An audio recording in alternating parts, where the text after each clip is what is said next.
Hello everyone friends, आज हम देखेंगे कि आप अपना ट्रेसेस की साइड पे जो टैक्स डिडक्ट करते हैं, यदि आपके ऊपर टीडीएस की जो है काटने की एप्लीकेबिलिटी है, आप टीडीएस जो है डिडक्ट करते हो, तो टीडीएस डिडक्ट करने के लिए आपको ट्रेसेस की साइड पर जब आप फॉर्म 16 या फॉर्म 16 को डाउनलोड करने के लिए आवश्यकता पड़ती है, तो ट्रेसेस की साइड पे आपको आपका रजिस्ट्रेशन होना जरूरी है फ्रेंड्स। वहीं से आप फॉर्म 16 और फॉर्म 16 डाउनलोड कर सकते हो।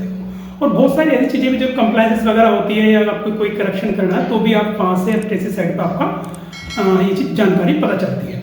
तो आज के वीडियो में हम यही देखेंगे कि हम अपने ट्रेसेस की साइड पे हम अपना एक डिडक्टर है जो टैक्स डिडक्ट कर रहे हैं, वो अपने ट्रेसेस की साइड पे किस तरह रजिस्ट्रेशन कर सकता है फ्रेंड्स।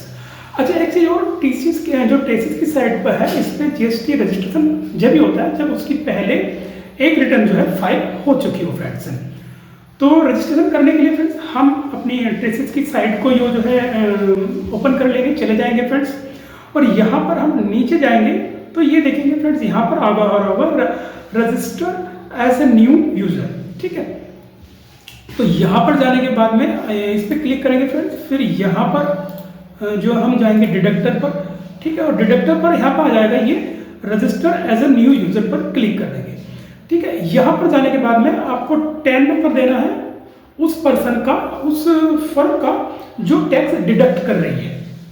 ट्रेसेस की साइट पर जो रजिस्ट्रेशन होगा वो उसी का होगा जो टैक्स डिडक्ट करता है फ्रेंड्स। तो यहाँ पर आपको पहले 10 नंबर देना है। मैं अपना 10 नंबर ये यहाँ से दे देता हूँ। इसके लिए आपको कुछ चीज़ें होती है जो आपको पहले से नोटिस करनी चाहिए, तो मैंने कर ली भैया, तो आप नोट करते रहिए। आपको 10 नंबर मैंडेटरी है। फिर यहाँ पर ये जो कैप्चर दिया है इसको आप यहाँ पर लिख देगा Y3YKR। ठीक है, प्रोसेस करोगे आप, जैसे ही आप प्रोसेस करोगे आप, तो ये मतलब ऑटोमेटिकली यहाँ पर पता चल जाएगा कि ये कौन सी चीज़ का लास्ट जो रिटर्न आपकी कौन सी है। जैसे Q3 की इसकी लास्ट पहली रिटर्न हुई है, तो ये Q3 की यहाँ पर जो डिटेल मांग रहा है, क्या डिटेल मांग रहा है, ये token number, previous return, provisional receipt number PRN, यानी कि इससे पहले जो आपने रिटर्न करी थी उसका जो रिसिप्ट नंबर है वो आपको यहाँ पर पुट करना है। तो मैंने जो पहले से वो उसको यहाँ पर लिख लिया है फ्रेंड्स। आप पहले से ही ऑलरेडी ये सारी डिटेल जो है एक्सेल में लिख लीजिएगा। तो यहाँ पर जो है पुट कर देते हैं फ्रेंड्स।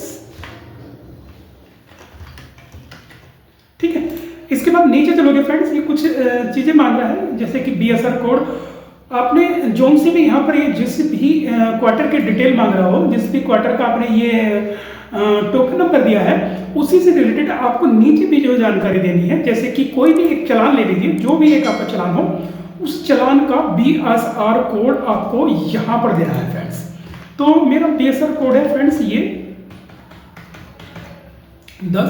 उसके बाद फिर देना है date on which tax deposit. आपको वो डेट यहाँ पे देनी है जिसमें आपने ये टैक्स को चालान को डिपॉजिट करा है, टैक्स डिपॉजिट करा है। तो मैं ले ली जो डेट है ये जनवरी की है, मैं ले लेता हूँ, ये मेरी हो गई। इसके बाद कह रहा है चालान सीरियल नंबर, जो आप चालान आपने डिपॉजिट करा है उसका सीरियल नंबर क्या है फ्रेंड्स। तो आपको यहाँ पर देना है, मेरा सीरियल नंबर मैं देख लेता हूँ 1636 01636। ठीक है, इसके बाद चालान अमाउंट। ठीक है, उस चालान की अमाउंट भी बतानी है जिसकी आप ये सारी डिटेल जो है दे रहे हो। तो मैं यहाँ पर अमाउंट डाल देता हूँ 444। आपके केस में आप अपने अकॉर्डिंग डालिए, जो भी आपके केस में यहाँ पर जो इन्फॉर्मेशन बनती है फ्रेंड्स। फिर नीचे आना है, नीचे यहाँ पर आपको 3 पैन की डिटेल देनी है, जो आपने पैन इस क्वार्टर में डिडक्ट किया हो और इस चालान में वो आ रहा है। अगर आपके केस में 3 नहीं है, एक सिंगल है, तो आप सिंगल की भी यहाँ पे डिटेल दे सकते हो फ्रेंड्स। तो मैं एक सिंगल की डिटेल दे देता हूँ फ्रेंड्स। मेरे केस में केवल एक ही बंदे का, एक ही पर्सन का मैंने 3 जो कैलकुलेट करा था वो मैंने यहाँ पर दे दिए फ्रेंड्स। अगर आपके केस में 3 है तो आप 3 की यहाँ पे डिटेल दीजिएगा, और उसके बाद यहाँ पर कर देंगे हम प्रोसीड फ्रेंड्स। ठीक है, यहाँ पर होने के बाद में ये नेक्स्ट हमारे जो है जैसे होम था डिडक्टर तो इस पे ले जाएगा, और यहाँ पर होने के बाद में देखो इसने अपनी ये डिटेल जो यहाँ से ले ली है। आपको यहाँ पर कुछ चीजें फिल करनी है। ठीक है, यही मेन चीज है। जैसे यहाँ पर पेन ले लिया है, इस अथोराइज पर्सन का पेन भी आपको लेना है। जैसे ऊपर से हम कॉपी करके नीचे कर देते हैं। ठीक है, DOB लेनी है इस बंदे की, आपको DOB भी देनी है, तो DOB भी ले लेंगे। तो यहाँ पर आपको DOP देनी है, तो यहाँ पर DOP दे देते हैं फ्रेंड, जो भी हो आपकी अकॉर्डिंग।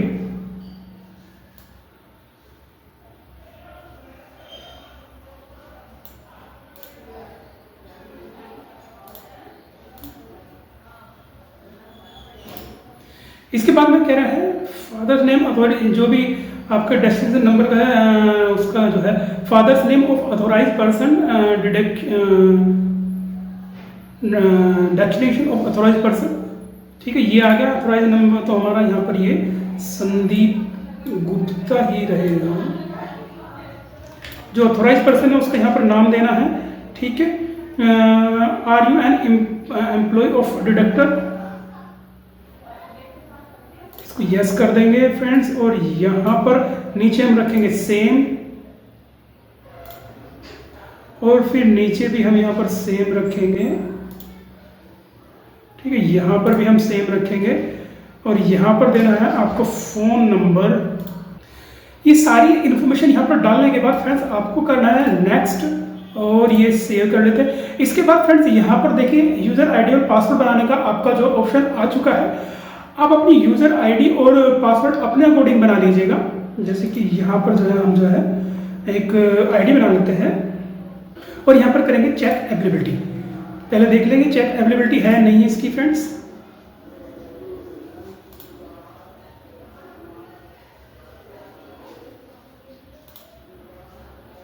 तो ये अवेलेबल है, तो अपना अकॉर्डिंग अपना पासवर्ड बना लीजिए। कंफर्म पासवर्ड नीचे कर दीजिए, और यहाँ पे कर दीजिए क्रिएट अकाउंट फ्रेंड्स। तो देखिए ये क्रिएट, आपका अकाउंट क्रिएट हो चुका है फ्रेंड्स यहाँ पर ये। ठीक है जी, और यहाँ पर हम कर देंगे कंफर्म फ्रेंड्स। ठीक है, गो टू होम पेज पे जाएंगे फ्रेंड। तो फ्रेंड्स इस तरह आपका यूजर आईडी और पासवर्ड बनके क्रिएट हो जाएगा। ठीक है, आप यहाँ पर जो लॉगिन कर सकते हो। तो एक छोटा सा वीडियो था फ्रेंड्स कि हम अपनी ट्रेसिस पे अपनी यूजर आईडी और पासवर्ड किस तरह क्रिएट कर सकते हो फ्रेंड्स। तो वीडियो अगर अच्छा लगा हो तो वीडियो को लाइक शेयर करना मत भूलिएगा, और चैनल को सब्सक्राइब जरूर करिएगा फ्रेंड। मिलते हैं नेक्स्ट वीडियो में नेक्स्ट टॉपिक के साथ। तब तक के लिए थैंक यू।